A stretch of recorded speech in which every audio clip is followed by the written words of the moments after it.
Hello and welcome to Casual vs. Speedrun for BeamNG Drive. This is a series explaining the all-scenario speedrun, where we don't do all the scenarios. Confused? Yeah, that makes sense. The speedrun originally started with all scenarios, but then we removed the multiplayer ones, missions without definite finishes, the glitchy missions, and the complete RNG missions, such as chases and garage to garage. When doing this speedrun, the most difficult part is how unforgiving BeamNG is. When you damage your car, it's damaged for the rest of the level, meaning that you can lose 5 to 10 minutes in a run because you broke your car at the very last end. That sucks. Starting off, we have the mission Pizza Delivery, where one of the ways we save time is by driving on the sidewalk and cutting through the tree there to have a better line throughout the city. Other ways we save time are when we're delivering the pizza, the speedrunner will hold brake and gas, so when they're ready to go again, they'll have a better launch. Other than that, it's all to superior driving skills and knowing what's coming up next, which is really what the main speedrun is all about. After following the route, the mission ends by going down the stairs and ending up parking in front of the pizza shop. Unfortunately, in the last update, they made it so you need to actually stop there, instead of just being able to run into the wall. Very unfortunate. By the end of the mission, it took the casual 1 minute and 47 seconds, while the speedrunner did it in 1 minute and 32 seconds, taking 15 seconds over just a minute and a half of gameplay, in a super slow car too. Let's get to some ground rules about this series. Both the casual and speedrunner will be played by me. The speedrun, I'll be driving how I would normally drive during a speedrun and using my preferred input device for the certain scenario I'm driving in, as I prefer a wheel for normal racing and rallying, but controller for drifting, rock crawling, and driving with trailers, as I'm very bad at driving it with a wheel in third person. For the casual, I'll be driving on the keyboard, as that is my worst input device, and it will also help mimic poor throttle control and steering input from newer players. I will also be trying to mimic how I see other new players driving the game, not taking shortcuts, following the blue line to complete missions, and in terms of scenario fails, I'll just be counting the scenario that I completed at the time, but if you want to, you can add about double the amount of time for the scenario, as that is fairly close to what the casual would take, although it would be very inconsistent, as some missions are easy to do the first try, and others take a beginner many hours to complete. Now that I'm done yapping at you, we're on to the next mission, Field Run. This mission is essentially an auto-scroller, but there are a few tricks that we can use to speed it up a bit. Starting off, we have a straight where the arcade gearbox gives the casual a really horrible start, but nothing really changes until we get off Crest Road. While the casual follows the blue piccolina like they were told to, the speedrunner cuts down and crosses the field to get a head start. Unfortunately though, the mission will fail if you get too far from the blue car. That includes being ahead of it. So the speedrunner keeps on paying attention to where the blue car is, so they don't get too far ahead of it.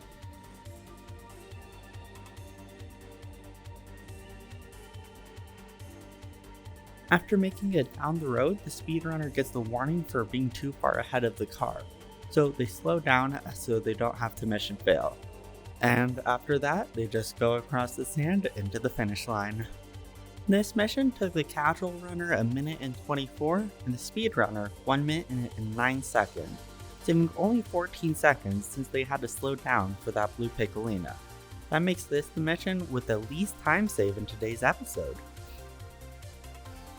Now we're on to the mission Gravity Fuel, a favorite for speedrunners. And while we're getting out of the gate, the speedrunner has already saved half a second by wiggling their front wheels, which has to be the silliest strat in the game. I wasn't even sure if it saved time until recording this video and seeing that yes, frame by frame, it does save about half a second over not doing it. The big time save in this level though, is knowing what you can get away with. The speedrunner knows that this car is on slicks, and you can go down the whole downhill without braking at all. Meanwhile, the casual slows down every time they feel they're going too fast, and are at risk of crashing. At the bottom of the hill, there is a change after the 0.33 update, the most recent one at the time of this recording, where it changed the mission so that you can no longer press a button to teleport or push your car to the gas station, which speedrunners would use at the maximum distance from said gas station to save about 20 to 30 seconds. After making it to the bottom of the hill now, the speedrunner wants to be going about 45 kilometers or 28 miles per hour to have the most speed around the corner into the gas station.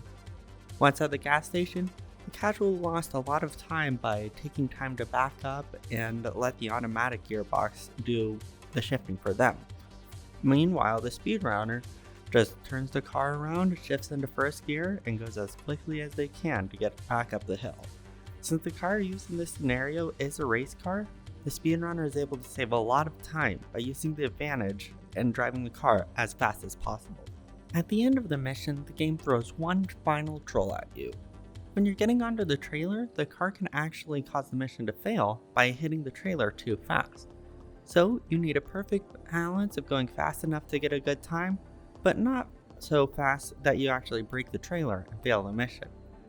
In the speedrun footage you see here is actually me breaking the world record of the mission post-update, and I thought I was going too fast onto the trailer and thought I failed until the mission success screen came up. So by having better driving, not being scared of the cliff, and knowing what the car can handle, plus not crashing into the trailer at the end, the speedrunner saved a lot of time. While the casual only took 3 minutes 19 seconds to complete it, the speedrunner did it in 2 minutes 34, saving 45 whole seconds on this mission. That's pretty great. The next mission is King Size, or a perfect example of what happens when the devs limit the limitations of a mission. The speedrunners will know exactly what to get away with, and they will get away with every little thing they can. Starting off, the speedrunner cuts through that field and goes through a gap in the tree, where only the white ones have collision. So they know that by hitting the correct line, they can get through every time, and it's not actually that dangerous. Now, the objective of this mission is just to get a truck to a green spot at the end of the mission, which is why we're able to get away with all these things, since there's not even any checkpoints we need to get to. Now that the speedrunner has gotten to the end of the blue markers, they know exactly where to go to get into the H series, and they're going to crash into the fence with a covert so they can get out quickly. Once the speedrunner switches to the H series, they press L to drop the trailer, as it's not actually required to finish the mission. After getting going, they take another shortcut by going through the gap in this building, and then they just drop down onto the beach, but it's actually really safe and not that risky. Now that the speedrunner is done, let's take a look at what the casual did, which is stumble around and follow the radar to find the H series van. Meanwhile, the speedrunner is taking a very fast turn through here, and even going onto the dirt and around some telephone poles, since that is actually the fastest way to take the corner, and hey, if it works, it works. Meanwhile, the casual on this part is focusing on the mattresses, and not going so fast that they lose them, as they are the tooltips, and apparently they think that time save is less important than money, which, in my opinion, is, what are you doing, bro? So, by the end of the mission, it took the casual 3 minutes and 44 seconds. Meanwhile, the speedrunner only did it in 1 minute 59, saving a whole minute and 44 seconds. That's the most in this episode. Most of the strats in this level were found by Planet Extreme, who's incredible at coming up with ways to finish missions that the devs never thought that anybody would be crafty enough to try. Now we're on to the mission Gavril Jump Course, where we're mostly back to playing how the devs intended. Of course, we will find a way to break the game first. We do need to, however, go through all of the orange objective markers, I know. The speedrunner is able to save time though by switching into 4 low and locking the rear differential, as the casual is too scared to press those buttons and think they would break something. I know that I was scared to press that when I started playing BeamNG, so I made the casual play like that too. Upcoming now, we have a nice shortcut across this field by jumping over this barrier and into the field. Then you can go through this bunch of trees and then out on the trees on the other side. And that's really the only major skip we have in this mission. Now, the main way that the speedrunner will save time in this mission, besides not having a skill issue and taking a very cool shortcut, is going to be avoiding the ramps and keeping the wheels on the ground, as you've been seeing them do for the whole mission. As you spend less time in the air, you spend more time on the ground and more time accelerating, so it is worth going for that extra little bit to go around the ramps and get more speed. You may have also noticed that point counter in the top left of the screen. The casual clearly did. Fortunately for the speedrunner, you can actually still get one completion star at 0 points. The speedrunner even gets 700, which is worth 2 stars, at least in my experience, making it so they can easily get that 2-star completion of this mission. Wow, that was a lot of yapping and not a lot of mission. Overall, it took the casual 1 minute 49 and the speedrunner 1 minute 29, saving exactly 20 seconds, which isn't really a lot, but is still pretty incredible seeing how locked down this mission is. Port Escape is a special mission, as there are multiple routes you can take to get to the ending. So while the speedrunner is going with the first left and keeping the car in first gear, the casual is going to the first yellow checkpoint that they see, which is a slower route. Overall, besides knowing the faster route to take, there aren't actually any shortcuts in this mission, so the speedrunner has to rely purely on driving skills, even in the slow front-wheel drive Pessima. Going out of this warehouse, there's a pile of barrels that the speedrunner avoids, as while crashing into stuff is cool, it is usually slower. Luckily for your viewing pleasure, the casual wants to hit the barrels, as it is funny to watch them fall over. Meanwhile, the speedrunner took a U-turn at the end of the straight, while the casual just followed the signs and turned left, taking the longer, twistier route.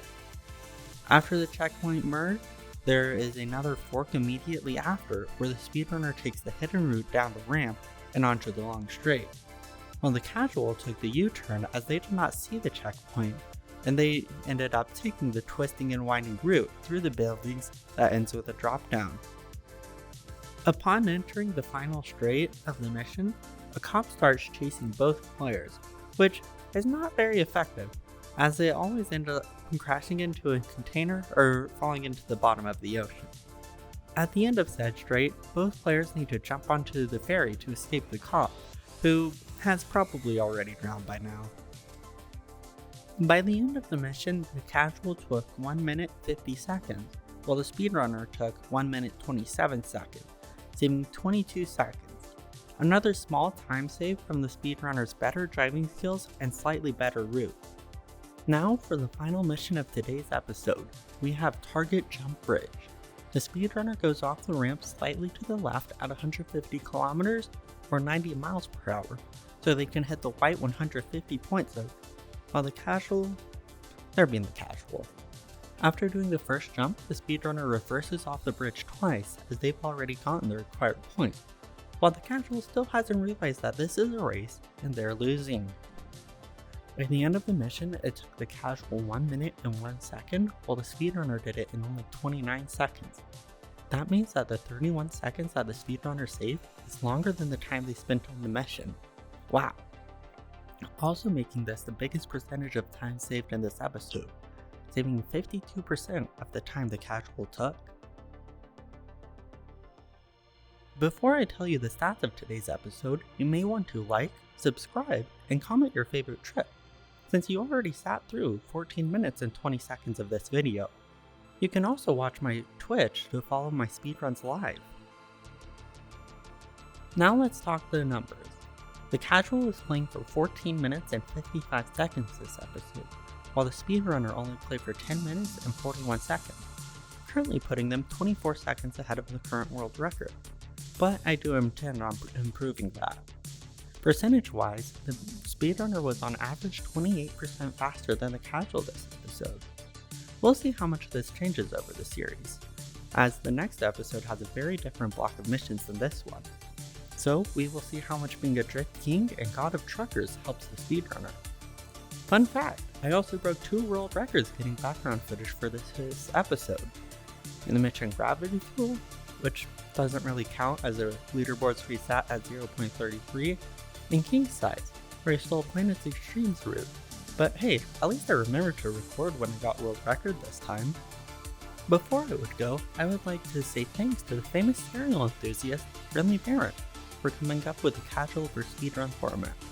You can find a link to his series on Grand Theft Auto 5 that got me seriously into speedrunning, somewhere in the description. I don't know, I haven't written it yet. Wow, it looks like you've speedrun my video. YouTube is putting up a video for you to watch on the screen now. I recommend it, unless it sucks, then you shouldn't recommend it.